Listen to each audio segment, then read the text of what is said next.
for today's episode, another whole chicken na naman tayo mga kasolid. At kung wala kang maisip na ulam ngayon maghapon, try mo to, sigurado magugustuhan ng buong pamilya mo. At sobrang napakadali at napakabilis lang gawin nito, kaya tara simulan na natin to mga kasolid. Bale, gugupitin ko lang muna sa bandang breast part ng manok para maging butterfly siya. At hihilot-hilutin ko lang to mga kasolid hanggang sa tuluyan na siya maging flat. Maraming salamat sa mga bagong viewers at followers dyan. Welcome na welcome po kayo dito. Bale, after ko itong maugasan mga kasolid, kakaskasan ko lang muna ito ng asin. At shoutout nga rin pala sa mga masisipag nating workers dito sa Pinas at sa ating mga bayaning OFW, mag-ingat po kayo lahat dyan. At sakto naman, mainit na yung tubig mga kasolid, sasangkapan ko nito ng bawang, sibuyas, luya, onion leeks, pamintang buo, star anise at toyo. Bale, tansyameter lang ang gamit natin, wala tayong eksaktong measurement dito mga kasolid. Bale, lalagyan ko rin ito ng asukal at konting sukat, papakuluan.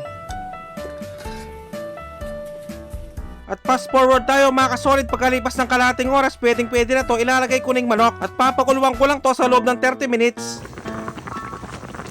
At kung umabot na kayo sa part ng episode na to mga kasolid, pwedeng paki-comment naman kung tagasan ka para malaman ko kung saan umabot ang video to. Maraming salamat. Pagkalipas ng nasa 30 minutes mga kasolid, set aside ko lang ito para palamigin. At habang pinapalamig ko ito, mainit na rin yung mantika, start na tayo magprito. Shoutout sa Cavite Varsitarian 13 Council Osorio Chapter, maraming salamat mga bossing. Pagkalipas ng ilang minuto mga kasolid, babaligtarin ko naman ito para yung kabilang side naman na maprito. At siguradong nakasuporta din ngayon si Jericho Del Rosario ng Mabalacat City, Pampanga. At si Ram Santos ng New Zealand. At dahil luto na to, set aside ko muna dahil gagawa muna ako ng napakasarap at napakasolid na sauce. Bale, gamit yung pinagkuluan kanina mga kasolid, lalagyan ko lang ito ng oyster sauce at slurry. At hahalu-haluin ko lang to sa katamtamang lakas ng apoy hanggang sa lumapot. At sobrang napakalasa ng sauce na to dahil nakita nyo naman ang nilagay nating mga aromatics kanina. At dahil nakuha ko na ang tamang lapot mga kasolid, bubuhusan ko naman ito ng konting sesame oil. At dahil luto na ang aking napakasarap at napakasolid na Chinese soy fried chicken, magpi-plating na tayo. At pag-rate naman 1 to 10 ang recipe natin ngayon mga kasolid, maraming salamat. At syempre, dito na tayo sa pinaka-exciting part, ang tikiman time, yun no? At siguradong manguubos na naman ng isang kalderong kanin lamig to kung sakali. Kain po tayo mga kasolid.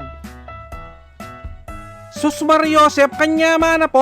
Grabe mga kasolid, napakalasa ng manok kahit wala pa siyang sauce. Yung tipong kung ano ang amoy niya, yun din ang lasa niya. At siguradong mapapahanap ka talaga ng kanin pag ganito ang ulam mo. At bibigyan ko na kayo ng pangmalakasang perfect bite para dito yung isasoso mo sa sauce sabay subo mga tampu. Taksya po, nakalasa ng kalasa. At kung tiyempong hating gabi nyo naman napanood to mga kasolid, mag-automatic pansit kanto na lang kayo mga bossing, dapat yung spicy ha. At siguradong nakasuporta din ngayon ang Tao Gama P4 Camotes Chapter ng Camotes Island Council Cebu. Maraming salamat sa inyo mga bossing. At hindi na ako nakapagpigil mga kasolid, dinakot ko na yung manok sabay subo. At siguradong naglalaway din ngayon ang mga masisipag nating mga tambay. At pag ganito talagang kinakain ko mga kasolid, hindi ko talaga mapigilang sumubo. At siguradong manguubos na naman ng isang kalderong kanin lamig to kung sakali. At dahil sa sobrang sarap ng sauce mga kasolid, sinabaw ko na talaga ito sa kanin. Maraming salamat sa mga walang sawang sumusuporta at sumusubaybay sa aking mga video. At sa mga walang sawang nag-share, maraming salamat, napakasolid nyo. Sobrang na-appreciate namin kayo lahat. Magkita-kita ulit tayo next episode. Magluto na kayo ng napakasarap at napakasolid na Chinese soy fried chicken. Maraming salamat sa panonood. Mag-ingat ang lahat, basta Kapampangan manyaman.